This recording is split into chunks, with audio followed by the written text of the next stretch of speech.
你有没有一种感觉，有些关系你什么都没做，它也很稳定，但有些关系你已经很努力在维持，却越来越紧。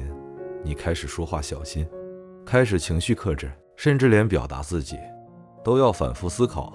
但现实是，关系没有变好，反而越来越累。问题可能不在你做错了什么，你可能一直以为是关系出了问题，但更真实的情况是，你在关系里的状态本身就不稳定。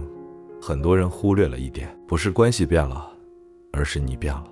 对方慢一点回消息，你开始反复确认，语气一变，你开始自我怀疑，不那么热情，你开始收缩表达。你以为你在回应关系，但其实你在做一件更深的事，修正自己在关系中的位置，解释、反思、调整，然后再解释。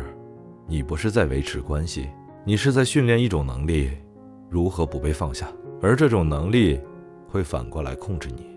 你开始控制表达，控制情绪，控制需求，看起来像成熟，但本质是你在用减少自己换取关系稳定。但关系有一个规律，它不回应你的解释，只识别你的状态。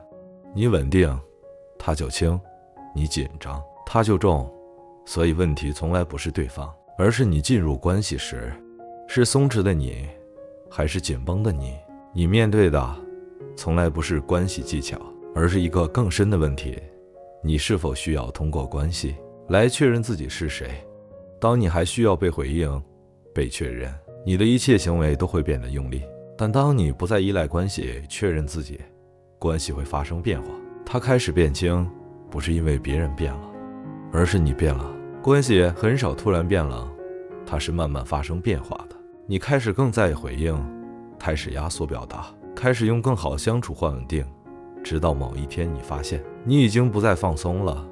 但这不是某一刻发生的，而是你们在不同方向上一点点走远了。为什么有些关系需要你不断努力才能维持？有些人不是不会爱，只是他们从一开始就把关系当成证明工具，证明自己值得，证明自己不会被放下。但当你在证明的时候，你已经默认了一件事，你是不确定的，而这种不确定会不断放大。你越想稳定，关系越不稳定；你越想控制，关系越容易失控。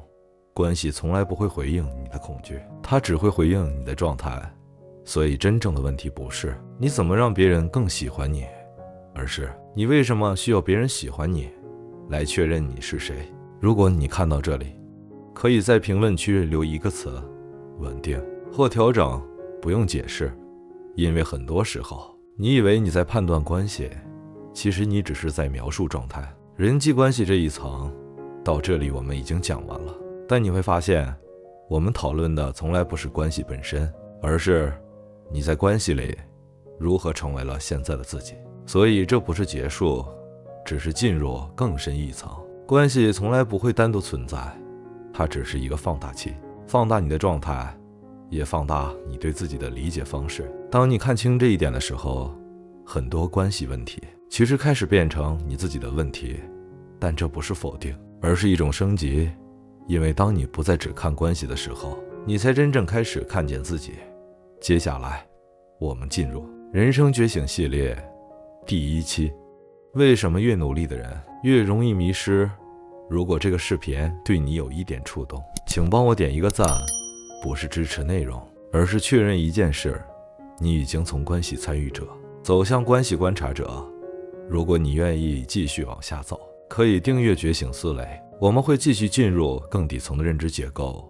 如果你愿意，也可以把这条视频分享给一个你在乎的人。有时候改变一个人不是靠解释，而是靠一次被触动的认知。